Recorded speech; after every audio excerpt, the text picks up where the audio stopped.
and it hits me, oh my gosh, this is that triangle. You know, there's explanation for everything that occurred in the Rendlesham Forest incident that doesn't involve aliens at all. It was completely silent. It comes right over our heads. He saw a classic flying saucer, really, standing in the clearing. He turned over to my father and held his hand, and he looked in his eyes, and he said, "We're not alone." Hello, this is Martin Willis, your host, and we're not actually coming at you live. I'm going to talk about that a little bit more later. First of all, I've gotten a bunch of emails over the last year or so, people wondering what the clips were in the intro that I have on this, where they came from. So I'm going to talk about them real quickly. This is a little trivia here. The first one is Chase Klitsky, and she's talking about a large triangle flying over her when she was doing an investigation for MUFON. The second one is Seth Shostak from SETI. He's the senior astronomer there. And I debated him on UFOs, and that was part of his debate. These are all from past shows, of course. And the third one is Chase Klitsky again. The fourth one is Klaus Svan. He's director of UFO Sweden, and he was talking about a case about a flying saucer in the middle of a clearing.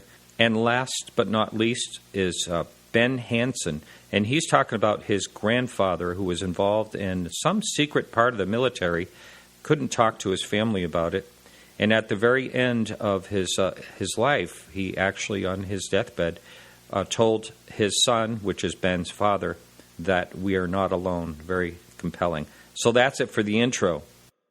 So first of all, I'm going to tell you what this show is not. This show is not live, and this show is not with Whitley Strieber. There was some technical difficulties last night with the show, and Michael and Whitley just could not get through to the producer. So that show hopefully will happen again. I am reaching out to Whitley. He's hard to get on a show these days. Another thing this show is not is a full hour. It's a short interview today.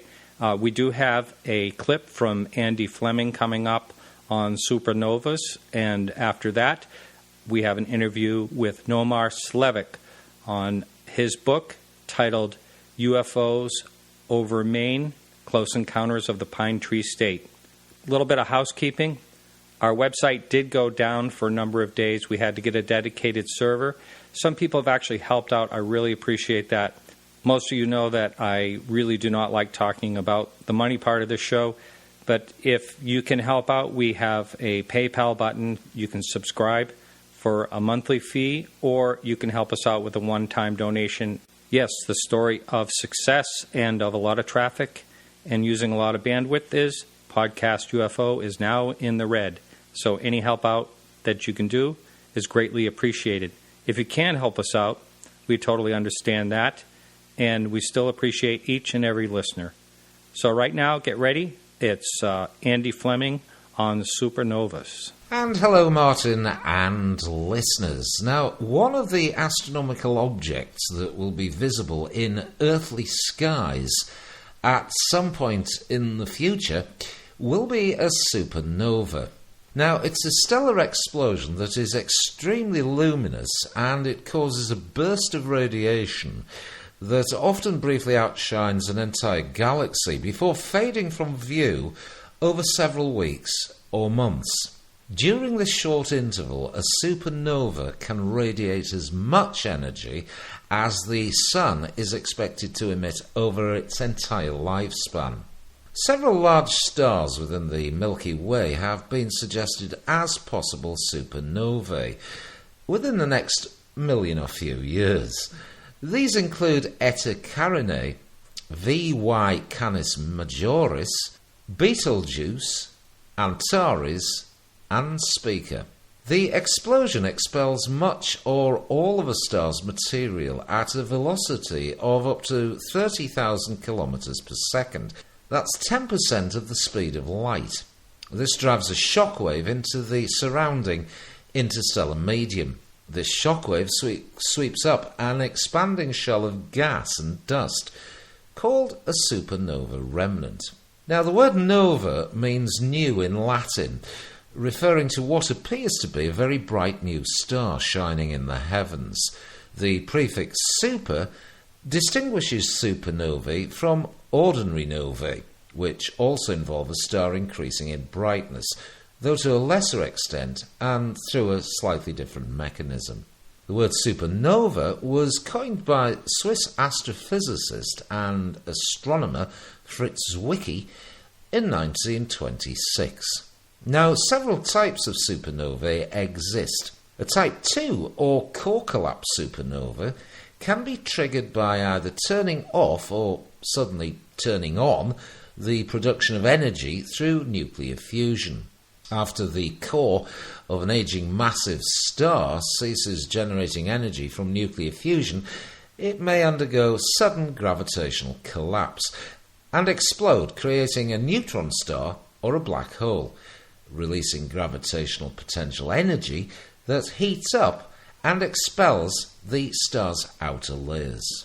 Alternatively, a white dwarf star may accumulate sufficient material from a stellar companion, either through accretion or via a merger, to raise its core temperature enough to ignite carbon fusion, at which point it detonates at this so-called Chandrasekhar limit, which is roughly 1.4 times the mass of our Sun.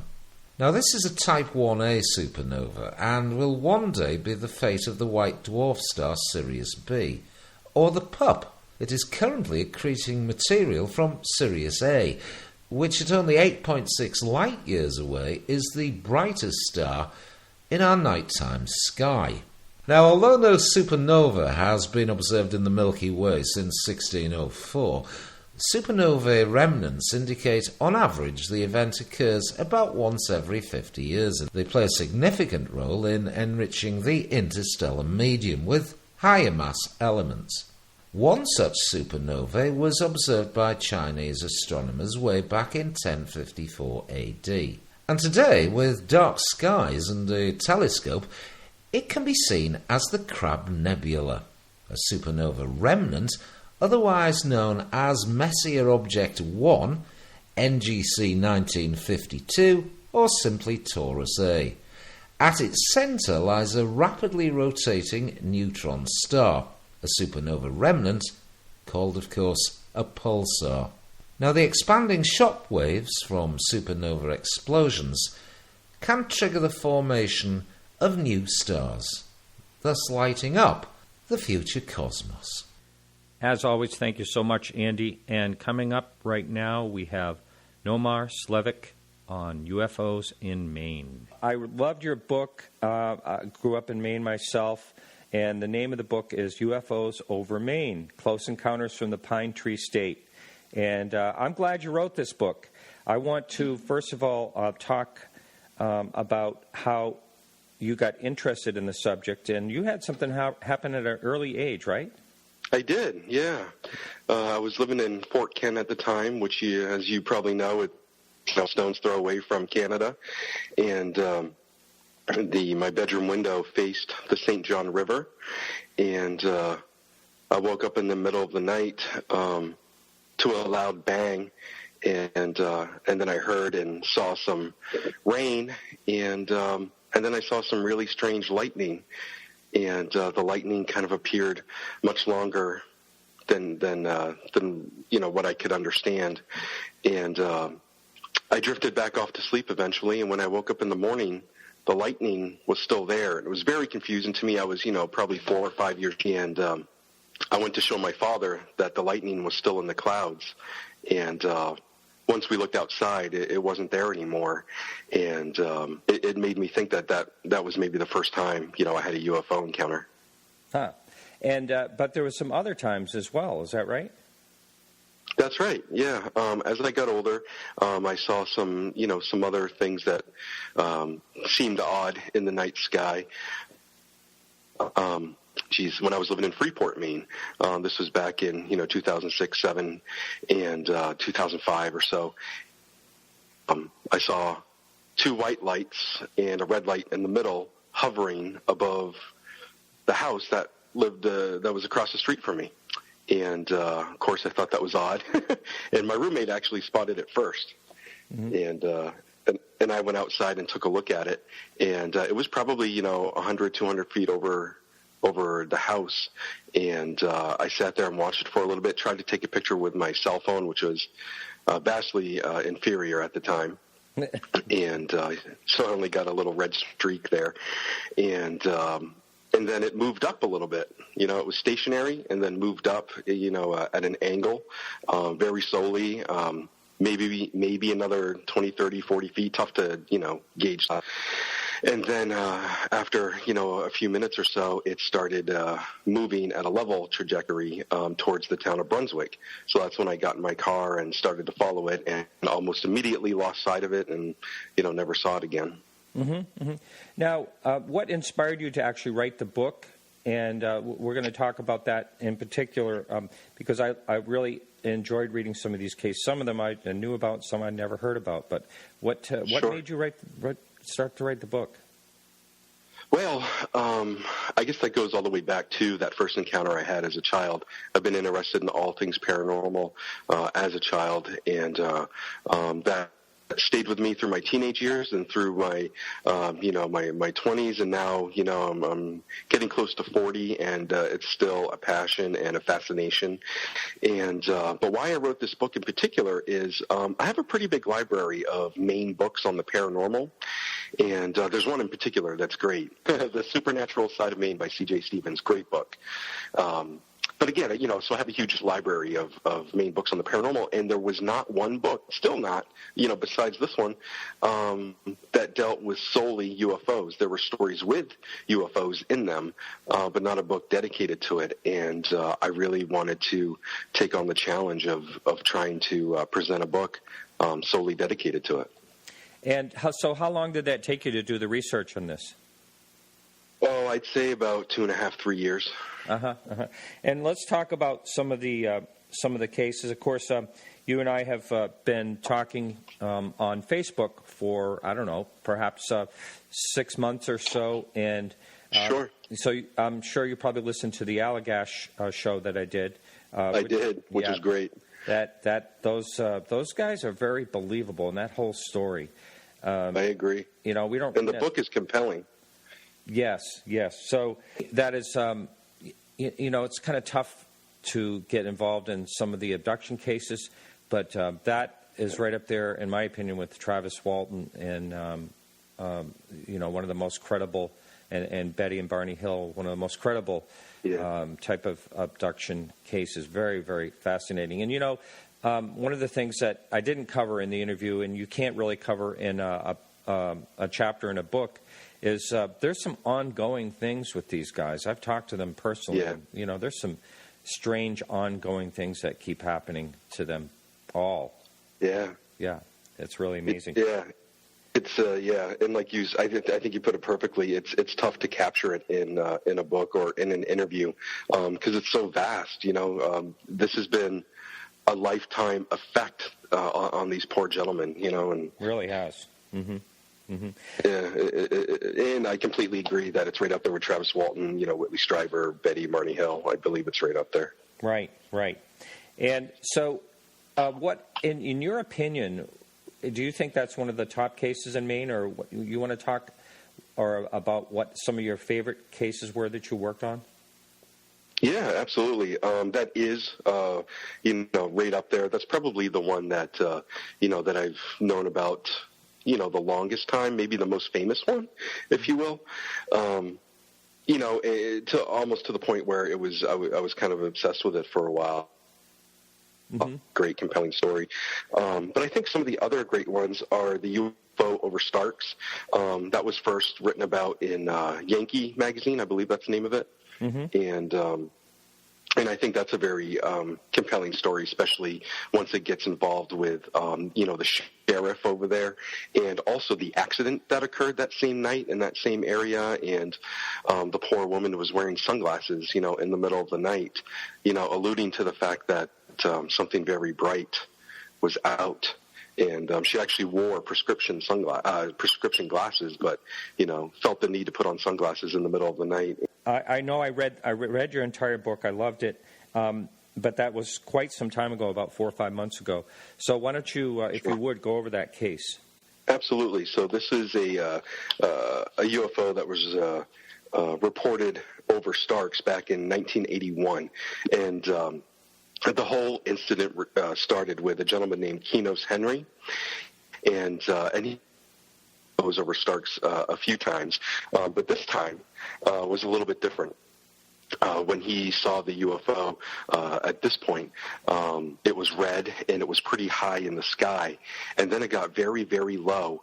And he swears to this day that it fired lasers down at the ground at him. And his dog, I know, it's a little tough to believe, but, when it comes from Mainers, it kind of makes you listen a little bit. We're hardworking, honest people, you know. Yeah. And very, and really don't want to draw much attention. Usually. Yeah, I completely agree. This encounter ended up lasting, most of the night, where Kenos scared and decided to hunker down with some friends, and he reported to them that there was a UFO outside firing lasers at him. And so, of course, that sounds crazy, and they didn't believe him. So they all go outside, and they do see, a light in the sky. It's pretty high up, kind of star-sized, and so they were thinking that he was being a little ridiculous. But as they decided to get in their car and drive, towards where they could see the light, it became lower and it became lower, and it kind of swooped at them. And while this is happening, there's a sheriff that's driving towards where the kids are. His name's Bud. And he lives in Madison, Maine. So this, he's not from Starks, but he lives in Madison, and he was driving over towards Starks to get some dinner with his wife, and he came upon the kids who were staring at the light, and he stopped and talked to them, and they said, there's a UFO over there, don't go over there, it's trying to attack us, and he thought they were being a little rambunctious, but he saw that they all seemed fairly serious, and told them to be safe and get home for the night. So Bud and his wife continued on to Starks, and they themselves actually saw the UFO. And again, to them, it appeared star-sized at that time. And then it actually swooped in on them, and it got lower, and then it got right over a field right next to them. And, Bud, being a sheriff, not much really shakes him, but this made him nervous, and he ended up turning around and going a completely different way just to get to Starks. And then later that night, it was reported that a woman was driving on that same road in Starks, and she was in a car accident and died on the scene. And it was reported that broken sunglasses were found on the ground near her car, and it had some blood on it. And from what I hear, she had some contusions close to her temple, which suggested that she was wearing sunglasses and also going at a high rate of speed. And there were no brake marks at all before she went off the road and into the woods, also suggesting that maybe it was very bright and she could not see where the road turned and went off the road. So this one could kind of lead you to the conclusion that she was trying to get the heck away from whatever it was as fast as she could. Yep. And it was really bright. I mean, there's no real evidence, but there's some evidence that would tend to make you believe that could be possible. Sure. I mean, it's definitely circumstantial, but when you add all the pieces together, Kenos and what he and all of his friends saw, and then a sheriff and his wife, who were interviewed by, some New York papers about the incident, and then this poor woman who died that night as well. When you add them all together, it's a very compelling story. Right. Now, do you know approximately what time of the evening did these line up in any type of way? They lined up between Kenos and the sheriff. It lined up very consistently, but the woman was much, much later in the evening, I believe towards 11 to midnight. Mm-hmm. Mm-hmm. So it occurred much later. Yeah. But again, who knows? And there was another case, or at least one other case with police witness. I know people that are skeptic, say, police are no better observers than anyone else, but the one thing that police have on their side is, they're looking to protect, and they're someone who the public generally looks up to as far as upholding the law, and someone that you wouldn't expect to make things up so much. Yeah. I completely agree. And one in particular that comes to mind, where it's not technically a police officer, but it's a former naval intelligence technician. His name is Brad Luker, and he reported some very interesting lights in 2006 over Industry, Maine. And he is not one that believes in the paranormal. Even after what he saw, he just still can't believe that it would really be, some sort of different intelligence, a different species from another planet. He still thinks that it may be military, but he has no idea what to make of it. But he saw these lights float right over him, probably, 300 feet in the air, right over him, the size of, half a football field. And he had no idea what to make of it. And another woman or another person who was on the same road that night stopped where he was and also saw the lights. And but he stood there and stared at them, and he still, he doesn't know what to make of them, but he just can't believe that it might be, extraterrestrial. Mm-hmm, mm-hmm. I had someone, I live in Maine, south of you, but I had someone contact me from the Portland area recently that told me there's all kinds of stuff happening in Maine all the time. And I said this a while back in a podcast. Richard Dolan was in Exeter, New Hampshire, and was asking, for the show of hands. And there was about, I'd say about 200 people in the audience. It was pretty full. He asked them how many people saw what they believed was a possible UFO at some point in their life. And the show of hands were, let's just say, 100 people. And then when he asked how many people reported it, what they saw, there was only about 7 hands left.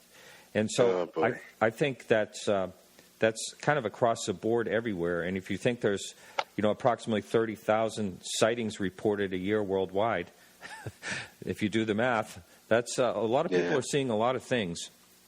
And the state of Maine is absolutely no exception to that. It's a big state.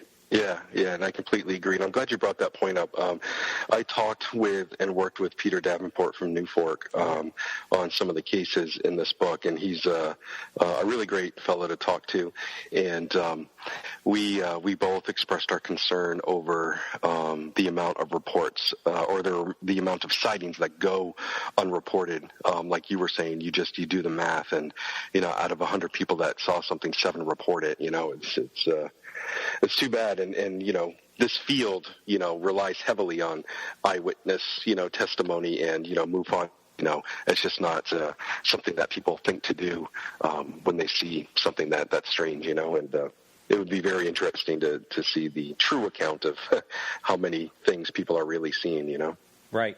Well, I think a lot of people don't know how to report it. I know that that was certainly the case with myself. And, years ago, it never occurred to me how to report something like that. Sure. And so quickly, can you just go through the chapters in the book and the different sightings for the listener out there? Okay. So the book is actually broken up into some sections. There's abductions and Men in Black. And for abductions and Men in Black, we have the David Stevens case. We have the case from the doctor out of Old Orchard Beach, which I actually found some new information on recently that I'm going to send over to you. You want to just throw that out there right now?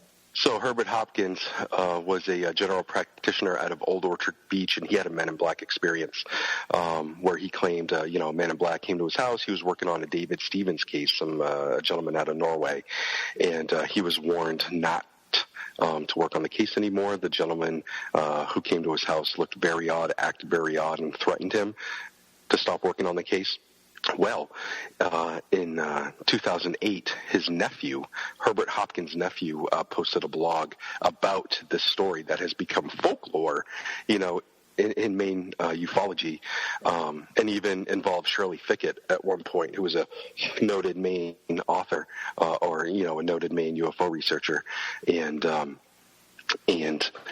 his nephew reports that as Herbert Hopkins got older, he was an alcoholic and liked to tell ridiculous stories and liked to write science fiction, and he is convinced that this is a work of fiction and that none of this occurred. And I'd like to send that information over to you at some point, Martin. Sure, absolutely. And just quickly, if you can, for the rest of the book for the listener out there. Sure.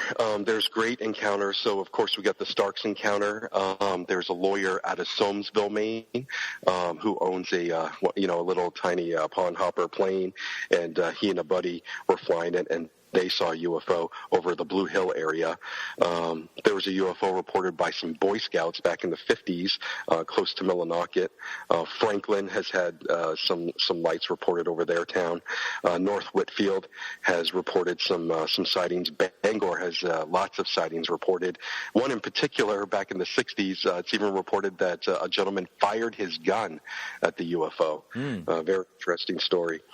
There's an incident of a potential USO, and an unidentified submerged object out of Bucksport, Maine. And the reason it's being thought of as a USO is that these people reported that it appeared muddy and wet on the bottom of the craft, and that there was actually kelp hanging off the bottom of it. So pretty interesting there. There's some compelling video of a UFO in Newport that I write about in the book. And one of the more interesting ones I thought was about crop circles being reported in Gardner. I actually went down there in 2010 and to check out the area. It happened. It was reported in 2004. I went down there in 2010, and I don't know if it's the power of suggestion, but the field that it was reported, you can still see some outlines of where the crop is not growing as well in that area. So that's definitely something you can check out. And then there's a very, very odd case of a woman out of Old Orchard Beach named Wendy C. Allen. She claims to still, to this day, be friends with an amphibian fairy that's an extraterrestrial that's probably 300 years old. And he communicates with her, and he sees her in the forest of Old Orchard Beach, and she says that he arrived on a UFO, and that she communicates with aliens regularly. And that's just some of the stories that are in here. Wow, that's kind of a bizarre one. Hey, well, thanks so much. Now, where can someone get your book? Amazon? Yeah, you can get it on Amazon. You can go into Barnes & Noble. If you're local to Maine, you can go into any bull moose in Maine and pick up the book. You can pick up the book at any Barnes & Noble between Maine and New Hampshire. And for your listeners that are outside of New England, you can get it at barnesandnoble.com, bam.com, amazon.com, and anywhere books are sold. Great. Well, thanks so much for being our guest today. Martin, thank you so much. It was a pleasure to speak with you. So that's it for today's show, and we will be back next week. A couple of people to thank. Keith Rowland, as always, for Dark Matter Radio Network. Andy Fleming for the clip. Nomar Slevik, of course, as our guest. Peggy Shunning for managing our Facebook page. Remember, you can like us on Facebook for all the latest UFO news. I want to give Michael Lauk a great big thank you for helping out in my absence with his interview with Stanton Friedman. Really enjoyed that.